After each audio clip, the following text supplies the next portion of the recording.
My name is Julie, and I'm 30 years old. I work for a foreign investment company. My husband James has a job in services, but his contract is not stable because it gets renewed every year. This uncertainty makes us worried, especially towards the end of the year.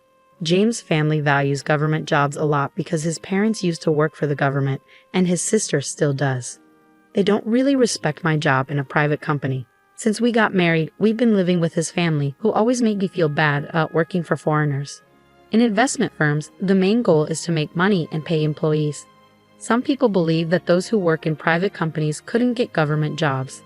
And if you work for a foreign company, it's because you couldn't find a job in a local company.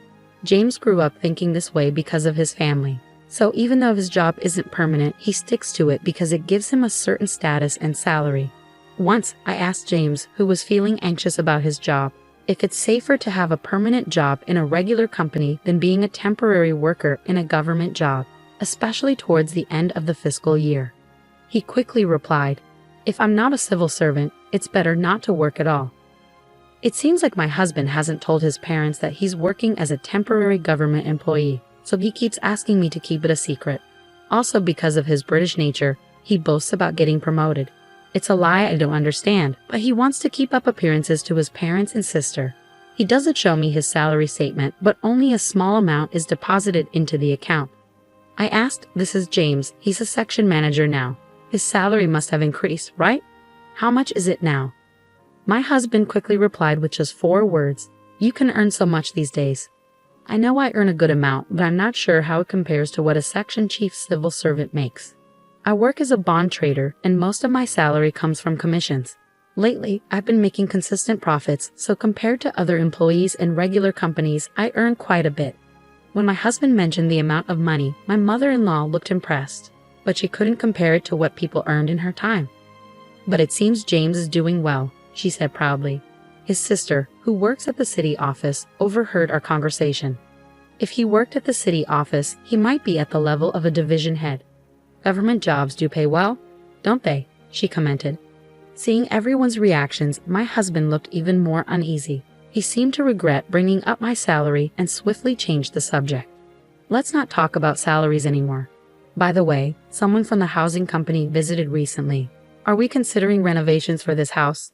He changed the topic. A sales rep from a housing company had indeed paid us a visit.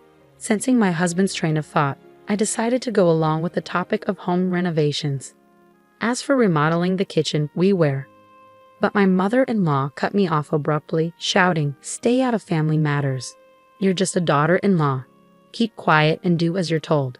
She glared at me with a scared look. It seems like she's always unhappy with what I say and do. The main reason for her dissatisfaction seems to be that I'm not a government worker. She's particularly bothered by the fact that I manage my husband's salary and give him an allowance. My mother-in-law thinks my husband earns a lot, and she believes I control all of his money. But in reality, most of his salary goes towards his personal expenses, and our living costs are mostly covered by what I earn. As for my sister-in-law, she doesn't contribute anything to our expenses. You're taking money from an elderly couple who only have their pension. James earns a lot, so you're not struggling, right? She says, without any intention of helping out. Living in my husband's family home means we don't have to worry about paying rent, and we can manage with just my salary. But the atmosphere at home is undeniably tense. Unable to join the conversation about the housing company, I hurriedly cleaned up the kitchen after dinner. Neither my mother-in-law nor sister-in-law offered to help with the housework. After finishing my job, I rushed back home to cook, clean, and do laundry without a break. One good thing about working for a foreign company is that I don't have to work overtime as long as I do my job well. Being able to leave work on time is a relief. It helps me keep my work and personal life separate, and I don't have to bring work home, which is a big advantage. On his days off, my husband works on his computer at home. I worry if it's okay for him to bring work home and do it there. When I tried to ask him about it, he said, "I can't work overtime, and if I don't finish on time, I get in trouble." Don't worry about it, it's not your concern. Ironically, I was the one being scolded. Lately, my husband has been in a bad mood, and he gets angry as soon as I try to talk to him.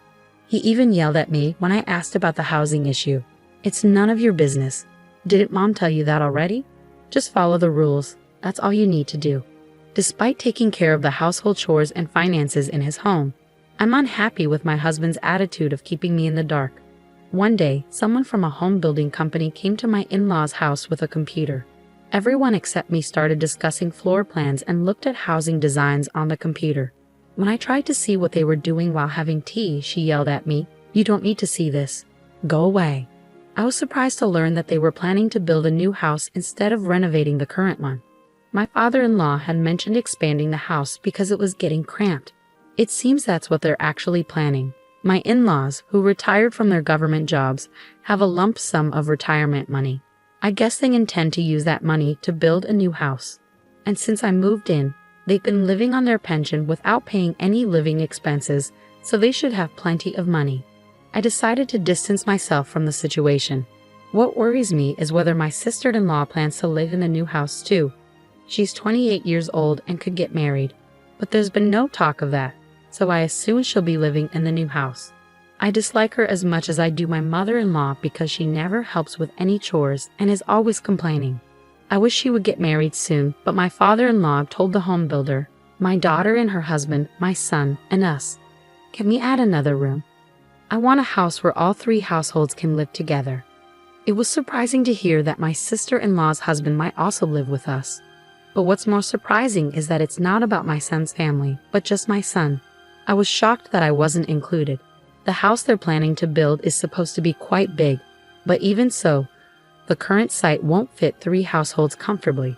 Since my in-laws and sister-in-law are the ones building the house, I can't say anything, but I think keeping it clean will be a challenge.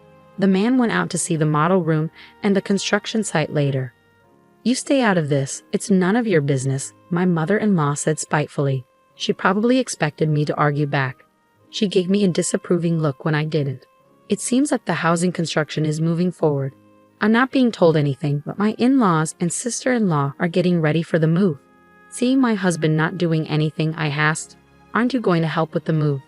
"Why should I? Aren't you the one handling it?" My husband got angry when he heard me speaking as if it were someone else's responsibility. I'm confused why he's getting mad when I don't even know when or where we're moving.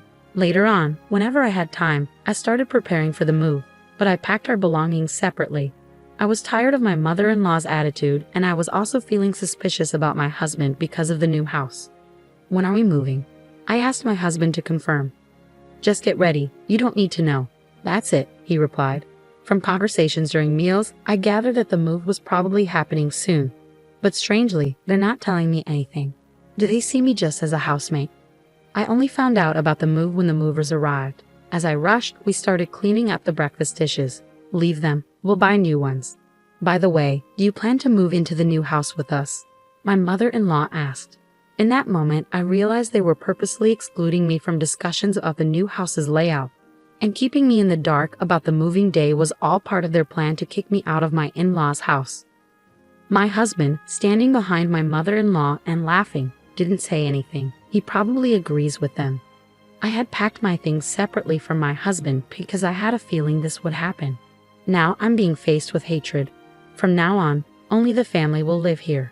"Do as you wish," my mother-in-law said, looking displeased.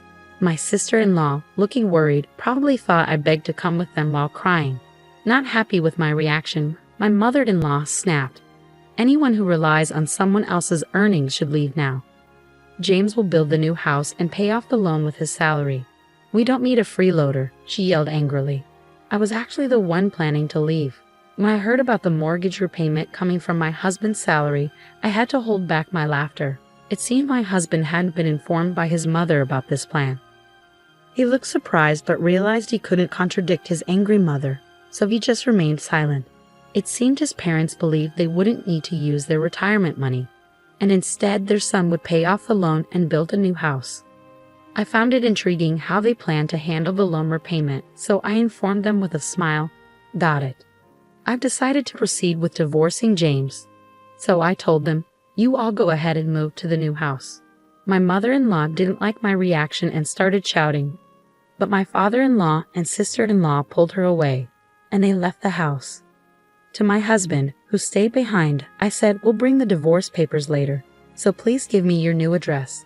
I'm sure it's a splendid house. Since I haven't been informed at all, I'd like to see it." Reluctantly, my husband gave me the address. Since I didn't have many belongings, a friend helped me move them. Then, I changed all the public utility bills for my in-laws' house to my husband's name. I went back to my parents' house for the time being, and once I was settled, I went to the address my husband gave me to get his signature on the divorce papers. The new house where my husband and his family moved was indeed impressive. It was a grand 3-family home. As soon as my mother-in-law spotted me, she hurried over and yelled, "What are you doing here?" Ignoring her outburst, I asked my husband to sign the divorce papers. My mother-in-law then turned to him and said, "Useless wife. It's because she's not a government worker. Hurry up and say it." With a sarcastic tone, I turned to my mother-in-law and remarked, "What a splendid house. Are you sure you can afford it with James' salary?" My mother-in-law's face turned red with anger. "You're the outsider now, so don't concern yourself with us. Take the divorce papers and leave," she snapped. I wanted to savor the sight of my husband's pale face a little longer, but I grabbed the divorce papers and left immediately, keeping an eye on my furious mother-in-law. I went straight to the town hall to submit the papers and decided to start looking for a new place for myself. Feeling worn out from married life after that ordeal, I opted to live alone in a small apartment for a while. I found a property near my workplace that suited my needs, so I moved in right away and started afresh.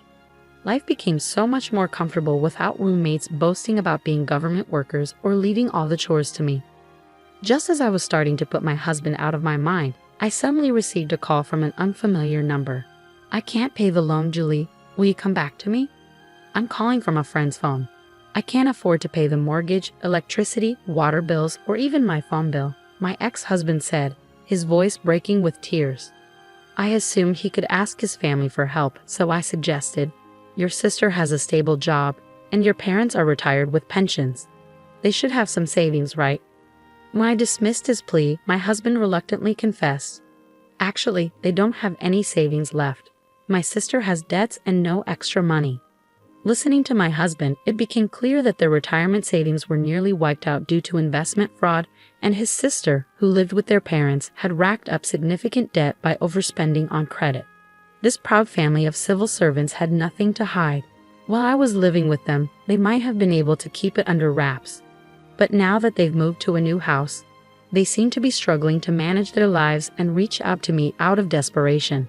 However, I had no intention of reuniting with them. I declined their plea and ended the call. After that, the phone rang numerous times, but I continued to ignore it until the calls eventually ceased. Later, when I visited their new house, I noticed a for sale sign. There happened to be someone from the housing company there, so I couldn't resist asking about the in-law family. It turns out they sold the house immediately after it was built, but they still had a remaining loan. The housing company representative also mentioned, "I was surprised by that family. Despite their boasting, they said they would sell right away if they couldn't repay the loan because our relative was a cosigner. It seems to have caused some trouble. It seems that because a relative cosigned their loan, that relative had to take on the debt. Once this became known, considering their past boasting about being civil servants, it appears they're now facing ostracism from their relatives. It's not surprising, really. They caused trouble for a relative who works in a private company by involving them as a cosigner." As I relaxed on my sofa at home, I couldn't help but laugh at the absurdity of imagining what my ex-husband and his family, who no longer had anyone to boast to about being civil servants and were now seen as a nuisance by their relatives,